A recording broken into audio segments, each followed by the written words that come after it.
Saúde, amada igreja, com a paz do Senhor, amém?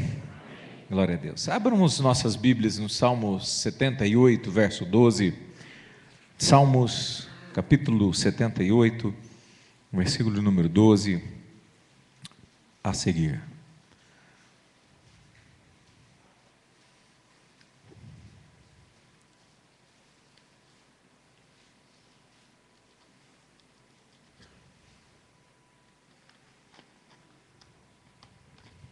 Salmos 78, verso 12. Amém? Preste bastante atenção, são aí 20 versículos, eu gostaria que você prestasse atenção. Fez maravilhas à vista dos seus pais na terra do Egito, no campo de Zoar. Dividiu o mar e fez passar por ele. Fez com que as águas parassem como num montão. De dia os guiou com uma nuvem, e durante a noite com um clarão de fogo. Fendeu as penhas no deserto, e deu-lhes de beber abundantemente, como grandes abismos. Fez sair fontes da rocha, e fez correr as águas como rios. Contudo, prosseguiram em pecar contra ele, rebelando-se contra o Altíssimo no deserto. Tentaram a Deus nos seus corações, pedindo carne para satisfazerem o seu apetite. Falaram contra Deus, dizendo: pode Deus preparar-nos uma mesa no deserto? Quando feriu a penha, águas correram dela, e rebentaram ribeiros em abundância. Mas pode Ele também dar-nos pão, ou preparar carne para o seu povo? Quando o Senhor os ouviu, se indignou e acendeu um fogo contra Jacó, e também furor subiu contra Israel, pois não creram em Deus, nem confiaram na sua salvação. Contudo, ordenou ele as altas nuvens, e abriu portas dos céus, fez chover sobre eles o maná para comerem, e lhes deu o cereal do céu. Cada um comeu o pão dos anjos, mandou-lhes comida com abundância, fez soprar do céu o vento do oriente, e trouxe o vento sul com sua força, fez chover sobre eles carne como pó, e aves de asas como areia do mar, fê-las cair no meio do seu arraial, ao redor das suas tendas. Comeram e se fartaram, pois lhes satisfez o desejo. Não refrearam seu apetite, ainda lhes estava comida à boca, quando a ira de Deus desceu sobre eles, e matou os mais fortes deles, e feriu os escolhidos de Israel. Apesar de tudo isso, ainda pecaram, não deram crédito às suas maravilhas. Amém? Fecha os teus olhos em nome de Jesus. Meu Deus, nós te adoramos, ó Pai. Bendizemos o teu nome, pois tu és Senhor sobre todas as coisas. Meu Pai, tu controla, meu Pai, cada elemento, tu controla, Pai, cada ação, tu controla a vida, a morte, tudo que existe, Pai, no mundo material, no mundo espiritual, visível e invisível. Tu és, Pai, que domina sobre tudo. Por isso estamos aqui para te adorar, estamos aqui para buscar a tua presença, Espírito Santo, o teu ensinamento, a tua instrução, a tua direção, ó Pai, para que não venhamos ser como este povo que viu as tuas maravilhas e foram incrédulos. Foram homens e mulheres, ó meu Deus, que não viram a tua glória, não guardaram, não relembraram, nem mesmo agradeceram. Foram orgulhosos, jactanciosos, homens e mulheres, Pai, de um coração endurecido, que não olham para a tua mão preciosa, os teus favores. Meu Deus, não queremos ser assim, mas queremos ser crentes, queremos ser homens e mulheres que têm no coração uma fé sobrenatural, a fé no Senhor, a fé em teu poder, a fé em sua palavra, a fé no seu nome. Queremos saltar muralhas, queremos vencer os inimigos, queremos ter a salvação, e tudo isso, meu Pai, vem através da fé. É aquilo que o inimigo tenta roubar, é aquilo que ele tenta manipular, mas nesta noite nós clamamos, meu Deus, nos dá esta fé, nos dá este entendimento, e que de maneira alguma venhamos ser incrédulos, ó Deus, mesmo vendo as tuas maravilhas. Venha falar conosco e dirigir, ó Pai, as nossas vidas. Nós pedimos, Senhor, nós clamamos em o nome de Jesus, e todos digam amém. Glória a Deus. Podeis assentar em o nome de Jesus. Aleluia. Aleluia. Como é bom ter a voz já de volta, ainda que 95%, mas é muito bom. Irmãos, vejam e analisem comigo um quadro que mostra que o povo é, por natureza, além de ingrato, orgulhoso, incrédulo. É um povo que reuniu características que para nós hoje são bastante conhecidas e peculiares no meio cristão. Esse povo a qual o salmista está expondo aqui é o povo de Israel na travessia. Logo que eles saíram e estavam indo para a terra prometida, reclamavam demais, eram pessoas que não glorificavam a Deus, e dentro do seu coração, mesmo tendo visto todas as coisas que Deus fez, ainda não davam glórias a Deus, e nem mesmo criam, na verdade eram incrédulos. E nós vemos aqui um resumo da conversa deste povo. Será porventura que Deus poderá preparar uma mesa no meio do deserto? Será realmente que Deus poderá alimentar essas pessoas? Será que Deus poderá trazer alívio às nossas dores, ou à nossa fome, ou aos nossos anseios? E nós podemos contextualizar com o povo que hoje se diz ser de Deus. Diga: este povo sou eu. Então, irmãos, às vezes em nosso meio, nós mesmos, quando estamos passando por um problema, ou por uma luta, ou avançando para a promessa, vão existir desertos, e no meio dessa travessia, este povo traz essa pergunta: nós temos fome, nós temos sede, nós temos aqui, desejamos e ansiamos algumas coisas, será que Deus poderá fazer alguma coisa? E esse tipo de pergunta, esse tipo de ação, essa atitude, ela foca a incredulidade. Em primeiro ponto, a incredulidade, ela foca a ingratidão e ela foca o orgulho. 3 atributos bastante malditos para a vida de um cristão. A ingratidão é algo que você conhece. Quem aqui já não foi alvo de ingratidão? Pessoas a qual você estendeu as mãos, que você libertou, que você ajudou, e talvez você fez 300 coisas boas para essa pessoa, e algo que ela julgou mal, uma só coisa, fez com que você fosse para o tambor e a lata de lixo. Uma ingratidão. Nem julgou a situação, nem viu, é muito mal. Para Deus o orgulho é algo terrível. O orgulhoso é aquele que vê mal em tudo que você faz, embora ele mesmo sendo errado, ele não tem a capacidade de chegar e dizer: olha, me perdoa, eu errei isso, isso. Não, ele chega e diz: olha, porque você fez isso, isso, isso, eu estou assim. Ele, ao invés de assumir, ele ainda desfere a culpa para aquele que não tem. E o pior dentro do atributo de todas essas questões é a incredulidade, porque eles, além de fazer o que fizeram, ainda depõem contra Deus, dizendo: poderia ele fazer algo?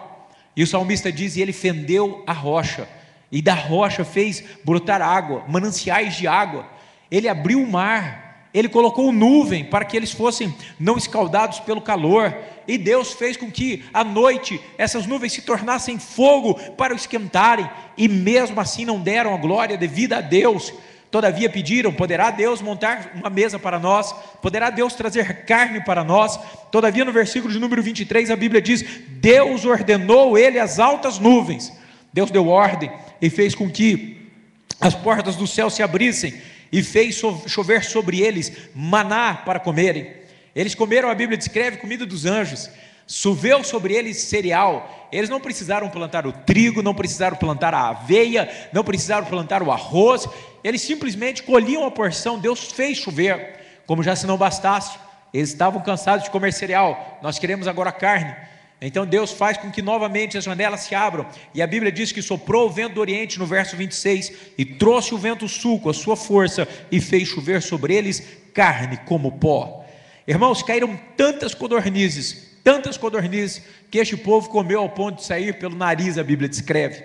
Mas Deus, diante dessa situação e diante dessa atitude, algo aconteceu no coração de Deus. A Bíblia diz que Deus se irou. Para quem acha que Deus é alguém que vai levar pancada e pancada e pancada, e rejeição, rejeição, e orgulho, orgulho, ingratidão, ingratidão, incredulidade, incredulidade, Deus está quieto. Para quem acha que isso é o Deus da Bíblia, eu infelizmente preciso discordar de você e lhe ensinar que a Bíblia diz que Deus se irou. Deus se irou com este povo, pois eles ainda não estavam satisfeitos do seu desejo, não refrearam o seu apetite, e a Bíblia diz no verso 31, quando a ira de Deus desceu sobre ele, matou os mais fortes dele, e feriu até mesmo os próprios escolhidos. Versos 32 e 33, apesar de tudo isso ainda pecaram, não deram crédito às maravilhas de Deus, ou seja, aqui mostra a dureza, o orgulho, perversidade e incredulidade. Tudo que Deus fez para eles foi nada. Verso 33, então vem a consequência, pelo que os consumiu nos dias da sua vaidade, e os seus anos foram angústia. Então, irmãos, a incredulidade é algo que traz para as nossas vidas algo extremamente perigoso. Perigoso porque o inimigo pode nos cegar, porque o inimigo tem o poder de trabalhar na vida do incrédulo, ele tem o poder de refrear bênçãos, e ele tem o poder de fazer com que o incrédulo seja atrevido, orgulhoso e desagradecido, uma pessoa que é ingrata. Assim o inimigo pode trabalhar e fazer com que a ira de Deus se acenda. Nós podemos ver na Bíblia que há passagens que a pessoa pode até mesmo perder a sua salvação com isso. Nós precisamos entender bem isso, porque as pessoas poderão ser condenadas. João 3, no verso de número 18, abra o Evangelho de João 3, no verso 18, você vai ver que a incredulidade de todas essas três questões, que é o orgulho, que é a ingratidão, mas para Deus pesará, obviamente, muito mais a incredulidade, embora a ingratidão e o orgulho sejam algo terríveis. Pessoas arrebentam tudo pelo orgulho e vão de mal a pior. João 3, no versículo número 18, então Jesus declara algo interessante e mostra realmente sobre a incredulidade. Ele diz: quem nele crê não é o quê? Condenado ou julgado, mas quem não crê já está julgado ou condenado, porque não crê no nome do unigênito Filho de Deus. Então a incredulidade é algo que vai gerar condenação. Esse negócio, esse lance, essa conversa de um Deus extremamente bonzinho e pacato, que baixa a sua cabeça para tudo e diz: olha, pinta e borda e faz, estraze tudo na sua vida. Leve uma vida do jeito que você quiser, faça tudo que você quer, né? Ande nos caminhos que você deseja, não tem problema. Não creia em mim, acha que a minha palavra é algo assim que dá para ser trocado e manipulado, tranquilo. Não é assim. A Bíblia está dizendo que o fato de você e eu não crermos que Jesus Cristo é o Filho de Deus, não crermos em sua palavra, não crermos em suas direções, não crermos em o que Ele tem dito, nos gera condenação. Irmãos, não é a condenação do homem que olha para você e para mim e diz assim: olha, você vai para o inferno. Irmãos, ninguém pode julgar o meu coração, ninguém pode saber o que vai dentro do seu coração, o que vai ao seu quarto da noite, o que pensa a sua mente, quem você realmente é. Ninguém pode dizer isso porque te olha e diz: olha, você vai ao inferno. Ninguém poderá realmente nos condenar, mas há um que nos condena. Jesus fala: eu não vos condeno, mas a palavra que eu tenho vos falado vos condenará. É ela que vai te julgar por não crer, irmãos. Existem crentes como eram crentes de Israel, que são de Deus, estão no meio do povo de Deus, andam com Deus, veem as maravilhas de Deus, se beneficiam dos milagres de Deus e são incrédulos, orgulhosos, não glorificam a Deus pela sua glória, acham autossuficientes demais, acham poderosos demais, acham que podem demais. João 8, capítulo número 24, diz que esses incrédulos, essas pessoas morrerão por não crer em seus próprios pecados. João 8, verso 24. Eu vos disse que morrerei nos vossos pecados, se não crerdes que eu sou. Morrerei nos vossos pecados. Essa palavra que Jesus traz para eles, ela é tão impactante na vida dos judeus, porque este eu sou, eu já falei aqui algumas toda todo poder, toda divindade, toda glória de Deus para ele. E os judeus não aceitam isso, de maneira alguma, porque ele diz assim: olha, antes que Abraão fosse, eu sou.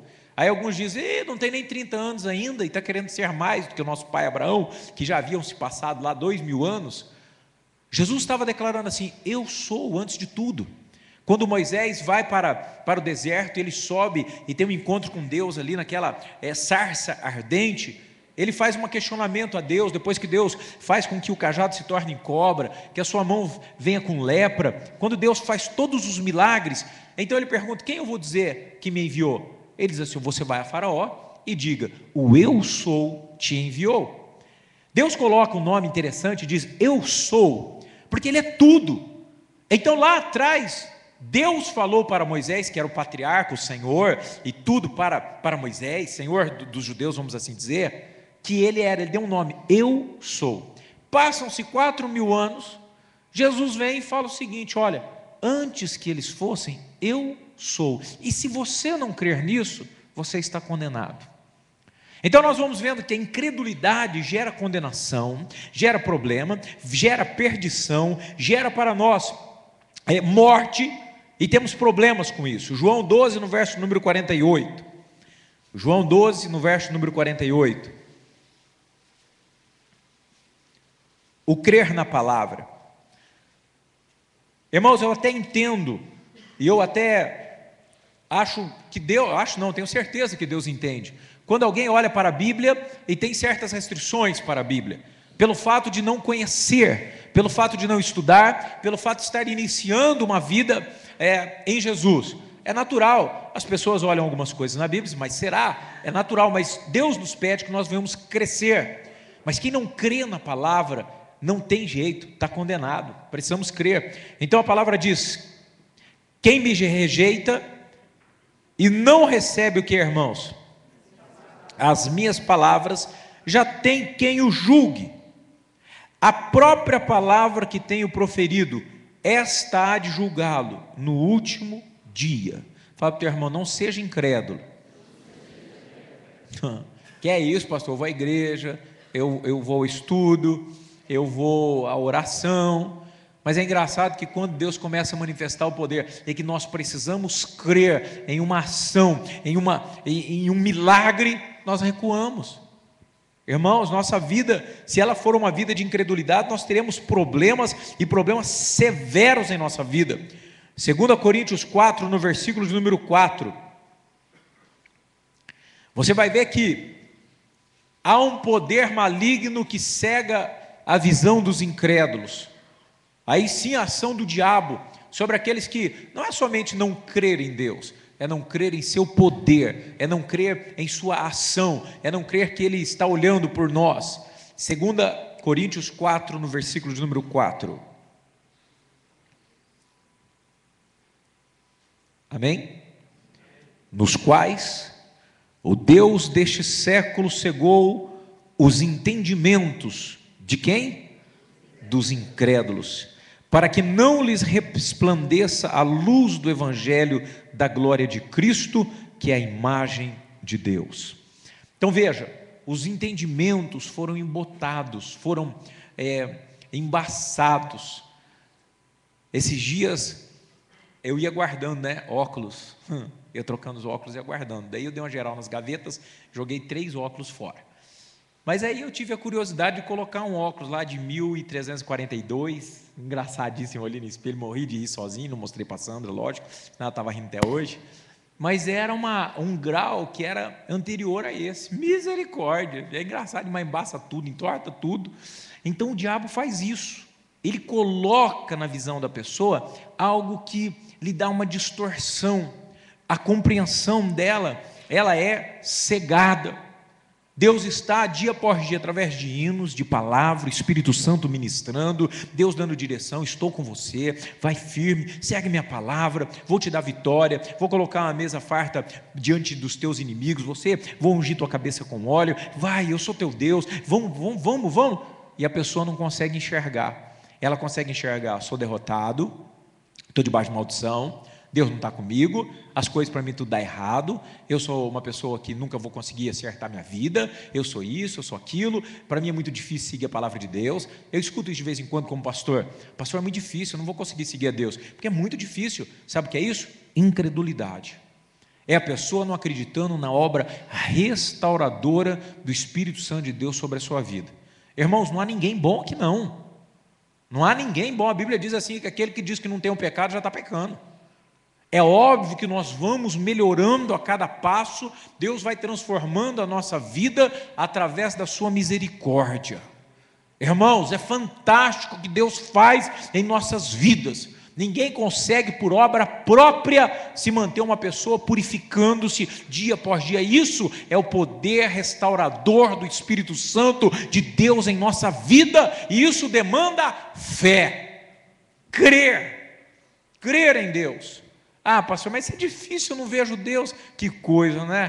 Por isso que a Bíblia fala que é com fé que se vê a Deus. É por isso que a Bíblia diz que não me guio por vista, eu me guio pela fé. É por isso que você sabe quando alguém começa a falar um monte de coisa para você, e você diz o quê? Eu só acredito vendo. Aí diz: eu sou igual São Tomé. Ih, rapaz, sou igual São Tomé, porque São Tomé não creu naquilo que foi dito. Aí as mulheres chegaram lá em Lucas, elas vieram e disseram assim: olha, o mestre ressuscitou. O mestre ressuscitou, a Bíblia diz. E a Bíblia diz: e os 11 ficaram olhando para elas, como se elas estivessem, eu teria que achar a palavra certa, diz assim, como se elas estivessem brincando. Quando as mulheres vieram, diz: olha, o mestre ressuscitou, não está mais lá. Então os 11 olharam para ela e disseram assim: doidona, rapaz, essas mulheres foram lá para o túmulo e acharam um pé de cogumelo lá e comer, tão doidinha. Aí Pedro, então mais afoito, saiu correndo, foi lá, e a Bíblia diz que ele viu os lençóis. Então começou-se, mas houve uma incredulidade, e Deus não se agrada disso. Então quando 10 viram, porque Judas, cometeu suicídio, então chega por último, não devia ser Tomé, devia ser Mané, Então chega o discípulo Mané, e eles dizem: rapaz, vimos o mestre. Sai fora. Nós vimos, rapaz, ele ressuscitou, ele se assentou conosco, ele conversou conosco, ele veio aqui, todo mundo extasiado.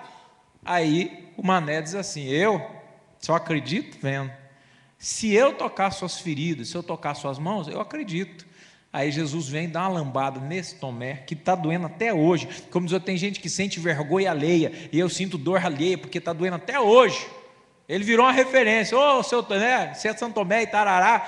E aí Jesus se manifesta, e ele: mestre, e Jesus fala: dá a mãozinha aqui, Mané, Tomé, dá a mão aqui. Não, senhor, dá a mão aqui, toca minhas feridas, toca o meu lado, não precisa, eu acredito. Ele falou: Pedro, mas bem-aventurado é aqueles que não viram e creram. Então a incredulidade gera em nós um bloqueio maligno, gera em nós um bloqueio espiritual, gera em nós um afastamento de Deus, porque Deus se agrada daqueles que creem na sua palavra. Deus se agrada daqueles que vão passando no meio do deserto e vão acreditando que Ele é aquele que tem poder para fazer jorrar água no meio do deserto, aqueles que creem que mesmo fracos poderão ser fortes, porque nós somos fracos. Como poder dizer a uma pessoa abandonar uma vida de tudo errado, uma vida eu posso falar, imagina um cara, ou uma mulher, uma pessoa que vive tudo errado, traição no casamento, e bebidas, e drogas, e loucura, e assassino, e isso e aquilo, e aí de repente, ele se encontra com Jesus, e a vida dele é transformada. Não é porque ele é bom não, é porque o poder de Deus mudou a sua vida, porque ele veio para libertar os cativos, os oprimidos. Então quando nós cremos que ele faz isso, as coisas começam a mudar, e os incrédulos não, eles querem ver. Se eu ver, aí beleza. Só que Deus jamais vai mostrar para você algo se não for pela fé. Amém? Há condenação para quem não crê, há problemas para quem não crê. O Deus deste século cega quem não crê. Para você ter uma ideia, a Bíblia abre aí em Apocalipse 21, verso 8, há uma colocação aqui até de condenação, morte, fogo, inferno para os incrédulos.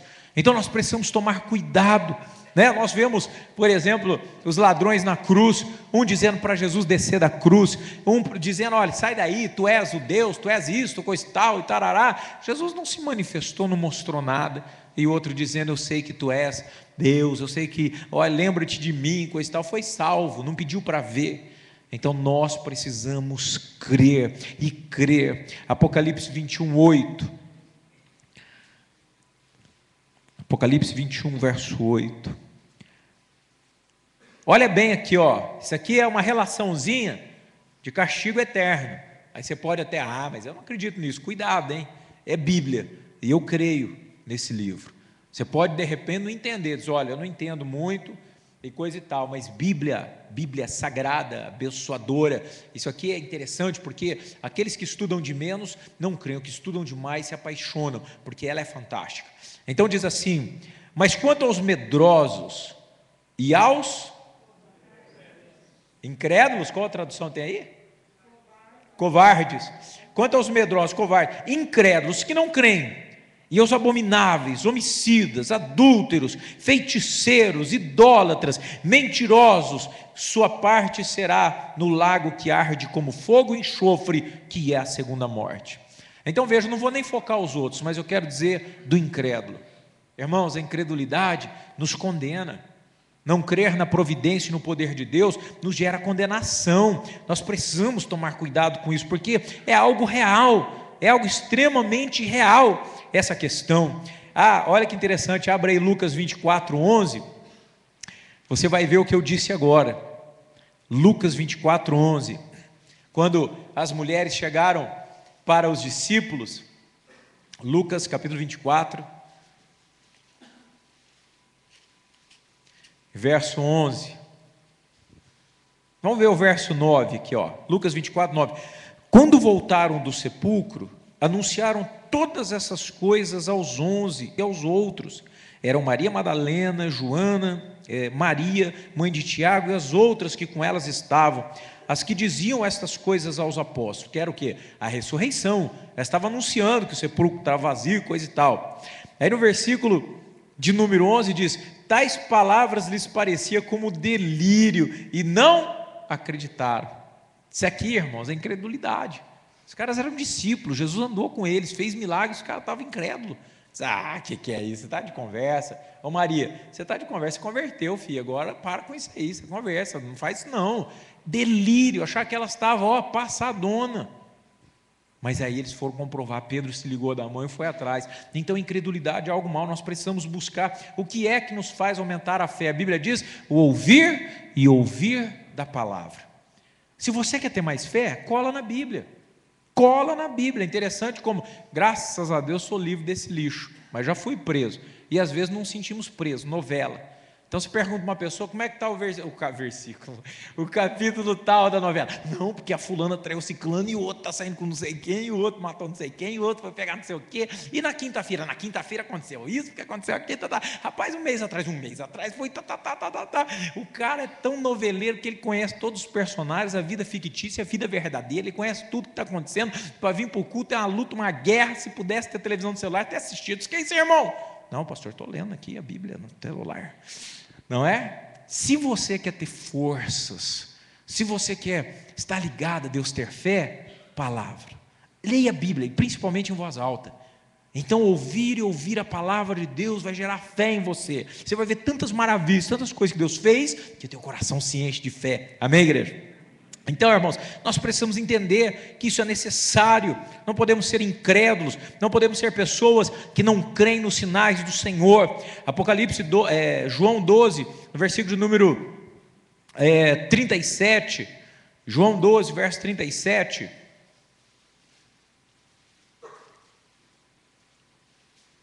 João capítulo 12, versículo de número 37.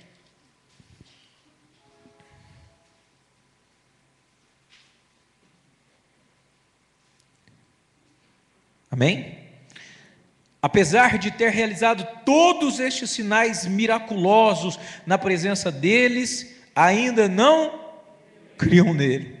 Jesus havia feito tantas coisas, Jesus havia feito tantos sinais, tantos milagres, tantas maravilhas, E apesar de tudo isso, ainda o povo permanecia coração duro. Irmãos, Deus tem feito grandes obras em nosso meio, amém? O detalhe é a gente querer enxergar, porque o incrédulo, como eu disse, ele é ingrato e ele é orgulhoso.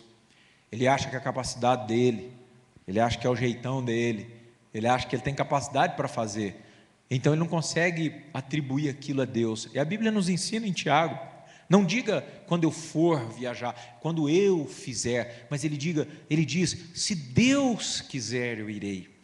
Então quando a gente começa a olhar dessa maneira, e falar dessa maneira, então Deus começa a habitar em nosso coração, e mudar as coisas. Então eu não sou mais incrédulo, porque eu sei que tudo que acontece na minha vida é a obra de Deus, então eu começo a ser agradecido. Amém, igreja? Começo a ser uma pessoa grata, eu começo a agradar a Deus, eu começo a ver que o que acontece na minha vida é uma permissão dEle, é as mãos dEle. Irmãos, quantas pessoas que são totalmente incapazes e não têm condições de nada, e por serem agradecidas e têm fé, Deus abre as portas de maneira extraordinária. É momento da gente começar a crer que é um Deus que, apesar de não podermos vê-lo, Ele está conosco, que fez promessas de estar conosco. Nós precisamos tomar cuidado. E por último, Hebreus 3, no verso número 12, o livro de Hebreus, capítulo 3, no versículo número 12, há uma advertência séria sobre isso, muito séria. Então quando você passar pela água, passar pelo fogo, não temas, crê que Deus está ali com você, que Ele vai com você, ainda que você não o veja. Hebreus 3, 12 diz o seguinte: vede, irmãos, que nunca haja em qualquer de vós um perverso coração do que, irmãos? De incredulidade, que vos afaste de quem? Do Deus vivo. O coração incrédulo nos afasta do Deus vivo. Muito cuidado, coloque-se em pé em nome de Jesus. Que nunca haja em nós esse coração perverso e esse coração incrédulo, porque Deus se afasta. Deus gosta daqueles que mesmo na luta e na prova e na pancadaria e quando as coisas estão todas apertando, estão crendo que Deus trará a providência no tempo certo, estão vendo que tudo que acontece ao seu redor é porque Deus, com a sua imensa misericórdia, nos presenteou.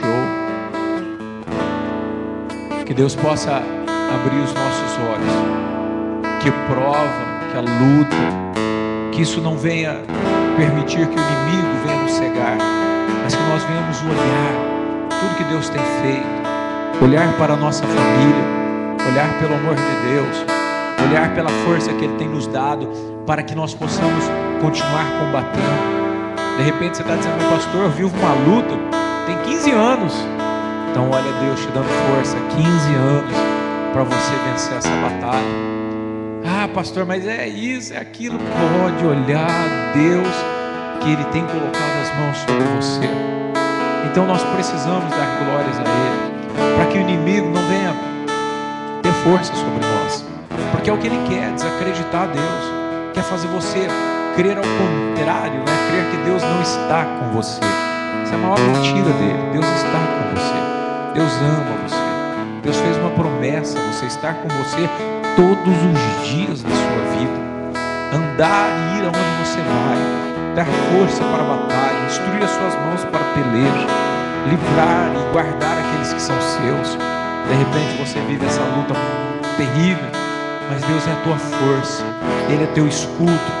De repente a tua vida seja uma vida de luta a vida toda. Diz: pastor, estou buscando a Deus, já tem 60 anos, estou por morrer, já vi pessoas morrer no leito, e a pessoa diz: olha, eu estou morrendo, e a minha vida toda foi de batalha, mas eu não perdi essa batalha, e a vida toda Deus me deu forças para lutar. Então nós não sabemos, sabe exatamente os planos de Deus e os caminhos dele, mas uma coisa eu sei: Deus tem o melhor para nós. Por isso nós precisamos crer neste Deus, entregar a nossa vida para Ele, descansar nele, confiar nele. Em nome de Jesus, põe a mão em seu coração. Amado Deus, nós te adoramos nessa noite. Pai, afasta de nós a incredulidade. Meu Deus, isso que muitas vezes tenta entrar em nossa vida, mostrando que é impossível, que é difícil, que o Senhor está longe, ou que o Senhor não se preocupa, ou até mesmo, ó Pai, o inimigo quer trazer sobre nós o raciocínio, a razão, a lógica, dizendo que Deus é algo inventado, ou que a Bíblia é por demais complicada e homens escreveram. Meu Deus, o inimigo usa muitos artifícios, mas nós confiamos em Tua palavra.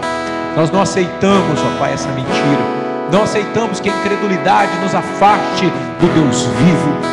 Pai, a fé que nos coloca perto de Ti, e a cada dia queremos vencer e viver pela fé em Ti, Jesus. No Teu nome as cadeias se romperão.